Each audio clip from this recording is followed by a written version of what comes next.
Good morning, everyone. 3306 is going to be held, and we're going to start with A-15. Mr. Speaker?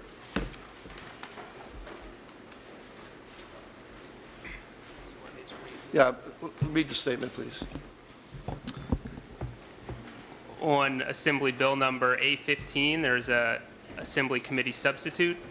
The committee substitute incorporates into the minimum wage law the constitutional provision increasing the minimum wage rate to $8.25 per hour on January 1st, 2014, and increasing the rate on January 1st of any year after 2014 in which there was an increase during the 12 months prior to September 30th before that January 1st in the CPI. The bill also provides for certain increases in the state minimum wage beyond what is provided in the Constitution. Any of the following increases apply if the increase is greater than the applicable increase in the CPI. The minimum wage rate will be increased to $10.10 per hour on January 1st, 2017, and will be increased on January 1st of each year from 2018 to 2021, inclusive by the larger amount of $1.25 per hour or the sum of $1 per hour, plus any increase in the CPI applicable to that year. Thank you. Good morning. Good morning, Chairman. Good morning, committee, and thank you, Chairman, for posting this bill. I think it's an important bill that working families have been waiting for a long time to make a livable wage for how expensive our state is. Even though we did some reforms a few years back and we did a constitutional amendment, we set a floor, not a ceiling, and hopefully this is something we can get accomplished, and it would help a lot of working families in the state of New Jersey. As the middle class is eroded, we need to put some money in these people's pockets. It will also help employers be able to have a phase-in period, until 2021. And by that time, in 2021, this will affect 1 in every 4 residents of the state of New Jersey. And sometimes we think of minimum wage as it's for kids, and it's not. It affects, 91% of people over 20 years old and 44% of people over 40 years old. And a lot of people depend on these jobs to put, a roof over their head, food on the table, and clothes on their back. So it should be a livable wage when in the state of New Jersey has such a high cost. And it's a great state, and we're all, as with all of you, striving to make it a better state and a better quality of life for everybody. And when you have about 400,000 children that it would affect one of their parents, this is monumental to make sure that this is something we can get accomplished. And we have to follow suit. Recently, in the last few weeks, California and New York City has followed suit. We can't lag behind, so we need to move the bar to somewhere that it's a fair, livable wage for our residents, and it's important for us to be able to put money in the pocket of people that normally put it back into our economy, so it'll be a good thing for everybody. Again, I don't like to belabor. Thank you so much for this bill. I think it's great. Thank you, and I'm here if any questions. Speaker. Any committee members? Anyone? Assemblyman Wisniewski, did you want to come up? Chairman.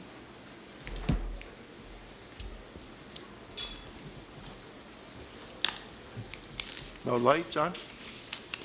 That one's not working, so I'll use this one. Mr. Chairman, thank you for the opportunity to speak on this legislation. I'm happy to partner with our Speaker to be co-prime on an important piece of legislation which will ultimately result in raising the minimum wage to a living wage. I'm sure the Speaker has covered many of the important issues as to why we need to do this, but let me just tell you my own perspective. We have seen far too many times men and women who work very hard all week long at the minimum wage and can't earn enough to put a roof over their head or put food on the table without coming back to the state and asking for assistance. That's an economic situation that is a failure, and it costs us all money. An increase in the minimum wage will enable those people to wean themselves off that dependency, it will save us money in the long run. It will make the economy stronger, and it will help all of us. And so for that and all of the reasons that the Speaker has said, which I would like to associate myself with, I would urge the committee members to favorably release this legislation so the full House can consider it. Thank you, Assemblyman. Any committee member? Vice Chair. Thank you. Thank you, Mr. Speaker. Thank you, Chairman Wisniewski. Were there any subsequent amendments to the bills after the Senate hearings, or does it stand as in compliance with the Senate legislation still? This legislation amends the bill that we had in to be identical to the Senate version. As we heard be read into the record, it will start at 1010 and it will phase it in until 2021 to be at 15. Thank you, gentlemen. Assemblyman Weber. Question to my colleagues. Have you guys eaten at Applebee's lately? Last time I went to Applebee's, I ordered on an iPad. Have you done that? This is more and more in restaurants ordering on iPads. Do you think that raising the minimum wage to $15 an hour is going to start pricing people out of the labor market such that technology will replace them? We hear Wendy's is going to go to more kiosks if we raise the minimum wage beyond what it is. What do you say to New Jerseyans who actually lose work because their employers can't afford to pay them anymore? Well, the legislation that we're talking about is not going to stop the march of technology.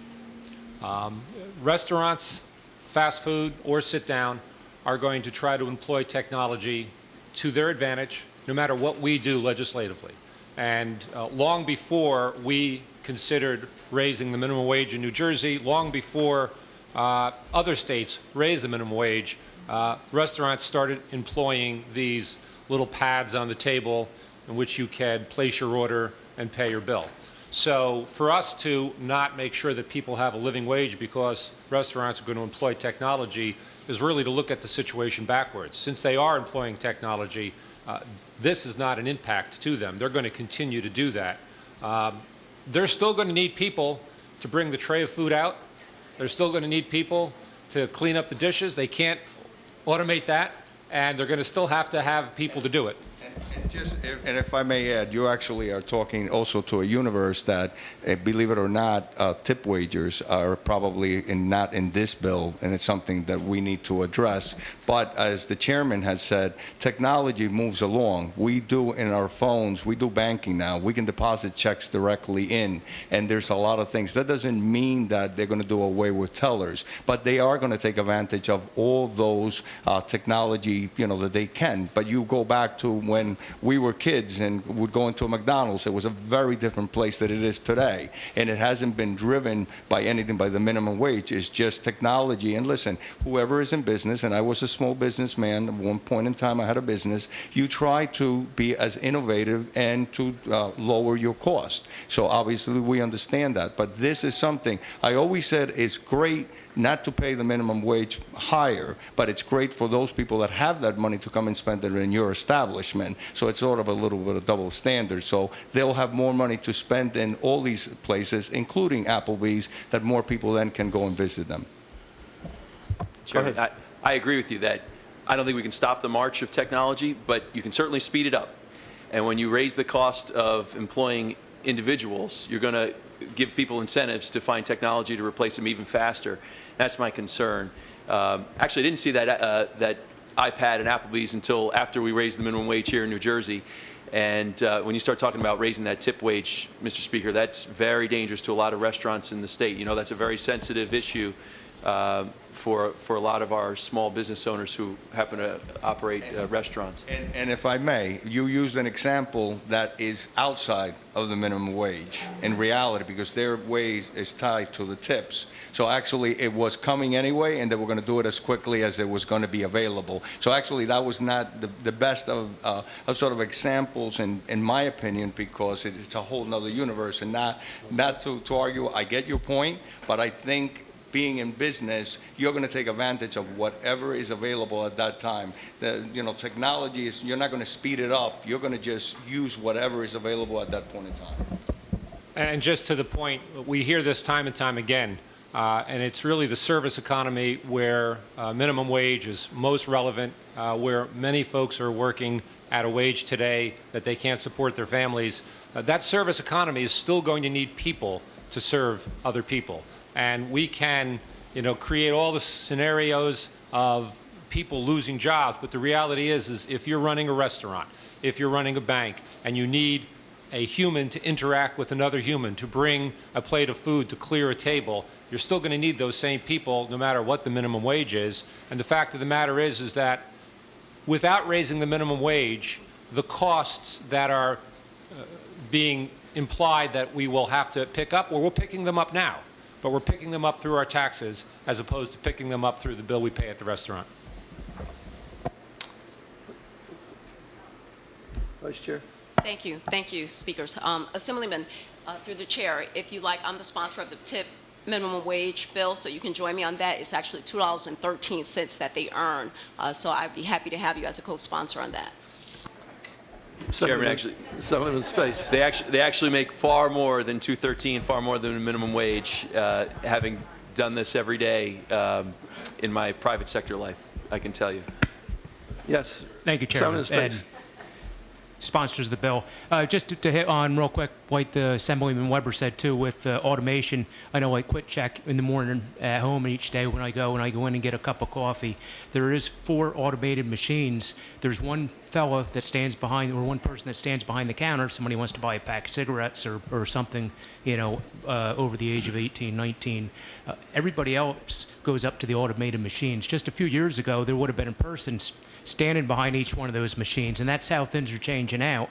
And I talked to the fellow, and that owns it, and they do plan on opening a few more stores, and they're all going to be automated tellers, I guess you would call them, mainly for the reason is with the minimum wage increases that are coming in. But also as a small businessman myself, I think one of the concerns that I have is also with the other employees. Lots of times when you own a small business, which I know a lot of people can vouch for, and Speaker, you said you had one at one time. How many times have you laid awake at night when times are good, but also when times are bad, you're wondering how you're going to make payroll, how you're going to make, your next tax payment, whatever comes down the pike. And the small business owner is always the one that takes the brunt of it. And I truly believe that with less regulations on businesses that we have here in the state of New Jersey, and if you let businesses do what they do best, they're going to generate enough profit and they're going to give back to their employees. Because I know if you have a good employee, you treat them like gold. I have quite a few employees, around 25 to 30 in the summertime. They all make over minimum wage. And another concern, real quick, is some of the employees that I do have now that have been there for a long time are getting $15, $16 an hour. So what happens when you bring a kid in who's never had a job in his life, totally no experience, and he comes in first day on the job, doesn't have a clue about anything?